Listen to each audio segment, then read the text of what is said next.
날씨가 더워지기 시작하고 있다. 봄을 지나 여름이 오고 있다는 것은 날씨뿐 아니라 주변 환경과 내 몸에서 모두 느낄 수 있다. 계절이 바뀌면 주위 풍경이 변하는 것처럼 사람도 여름에 맞추어 몸이 변화를 한다. 여름이 오면 몸에서 가장 먼저 느낄 수 있는 것은 역시 땀이다. 땀은 99%의 물과 염화나트륨, 칼륨, 질소함유물, 젖산 등으로 이루어져 있는 일종의 소금물이라고 볼 수 있다.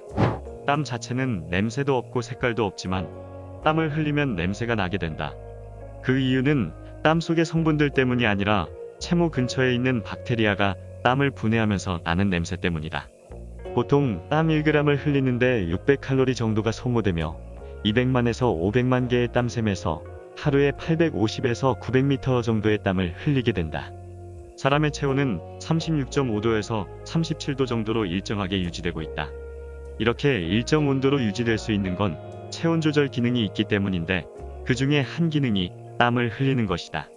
날씨가 더워지거나 몸 안에 열이 날 때 땀을 흘리는 것은 지극히 당연한 생리적 현상이다. 땀을 흘리는 것이 대수롭지 않게 느껴질 수도 있지만 이는 건강을 유지하기 위해 매우 중요한 역할을 하게 된다. 먼저 땀은 몸이 너무 뜨거워지지 않도록 체온을 조절해주어 체온의 과열을 막아주는 냉각수와 같은 역할을 한다. 만약 땀이 나지 않아 체온을 내려주지 못하면 온몸의 세포는 체온을 견디지 못하고 익어버려서 생명이 위태롭게 될 것이다. 사람이 견딜 수 있는 체온의 한계는 42도 정도이다. 체온이 39도 이상으로 올라가면 뇌의 활동에 영향을 미치게 되고 41도 정도에서는 간이 파괴되기 시작하며 42도에 이르면 단백질이 삶은 달걀처럼 굳어져서 생명을 잃게 된다. 반대로 추울 때에는 모공이 닫혀 땀이 나는 것을 막아서 체온이 떨어지는 것을 막아주는 작용을 한다. 이 외에도 땀은 몸 밖으로 노폐물을 배출시키는 작용을 하며 일정한 습도를 유지하여 피부가 건조해지지 않도록 한다. 인체는 계절의 변화에 적응하여 생리작용을 하게 된다. 봄과 여름으로 날씨가 더울 때는 땀구멍을 열고 땀을 흘림으로써 열이 오르는 것을 조절하며 가을과 겨울의 날씨가 추울 때는 땀구멍을 닫아서 차가운 기운이 침범하지 못하도록 한다. 인체는 이러한 작용이 자발적으로 일어나서 건강을 유지하게 되므로 더울 때는 땀을 흘리고 추울 때는 땀을 흘리지 않도록 생활하는 것이 좋다. 따라서 무더운 여름에 에어컨이나 선풍기 등으로 지나치게 체온을 떨어뜨리는 것은 건강에 해로우며 겨울에 지나친 난방으로 땀을 흘려서 양기를 발산하는 것도 건강에 해롭다. 여름의 더위를 참지 않고 냉방을 지나치게 하면 열린 땀구멍으로 차가운 기운이 들어가 몸이 상하게 된다.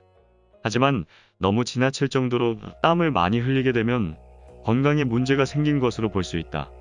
날씨에 상관없이 이유 없이 땀을 줄줄 흘린다면 주의해야 한다.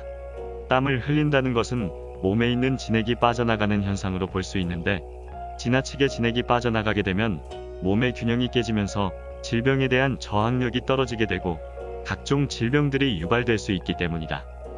식은땀을 되도록 흘리지 않는 것이 좋지만 운동을 하고 땀을 내는 것은 몸을 위해 좋은 일이다. 시원한 아침이나 저녁에 30분, 1시간 정도의 적절한 운동을 통하여 땀으로 노폐물을 배설하고 신진대사를 활발하게 해주는 것이 좋다. 사우나나 찜질방 등에서 지나치게 땀을 흘리면 수분이 부족해지거나 전해질 균형이 깨질 수 있다. 동의보감에 나온 땀에 대한 이야기를 알아보면 첫째, 땀은 오전 11시, 오후 1시 전에 내는 것이 적당하고 오후에는 음에 속하기 때문에 적당하지 않다. 그리고 땀을 너무 일찍 내지 말아야 한다. 그러나 병이 급하면 이른 아침이거나 밤이거나에 관계없이 땀을 내야 한다. 이때는 머리에서부터 발끝까지 이불을 푹 덮고 땀내는 약을 먹은 다음 손발이 축축하도록 천천히 땀을 내는 것이 좋다. 둘째, 땀을 낼 때는 손발이 다 축축하게 젖도록 2시간 정도 내는 것이 좋다. 땀이 물처럼 뚝뚝 떨어지도록 내서는 안 된다. 약을 먹은 다음 땀이 나면 약을 더 먹지 말아야 한다. 땀을 낼 때 허리 위에는 평상시와 같이 덮고 허리 아래는 두텁게 덮어야 한다. 그것은 허리 위는 땀이 질벅하게 나고 나면 병이 낫지 않기 때문이다. 그러므로 허리에서부터 다리까지 땀이 푹 나도록 해야 한다. 셋째, 땀을 자주 내면 수명이 짧아진다. 넷째, 코피가 날 때는 땀을 내지 말아야 한다. 피가 나오는 모든 병은 다 마찬가지이다. 피와 땀은 이름은 다르지만 같은 종류이기 때문이다. 피가 함부로 도는 것은 피가 열기에 몰리기 때문인데 이런 때 또 땀을 내는 것은 오히려 열사를 도와 진액을 더 줄어들게 하는 것이다.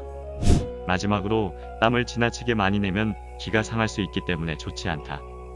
곧 본격적인 무더위가 시작될 텐데 몸에 이로운 땀이 무엇인지, 해로운 땀은 무엇인지 정확하게 이해하고 여름철 적절한 땀으로 건강한 몸과 활기 있는 생활을 유지하자.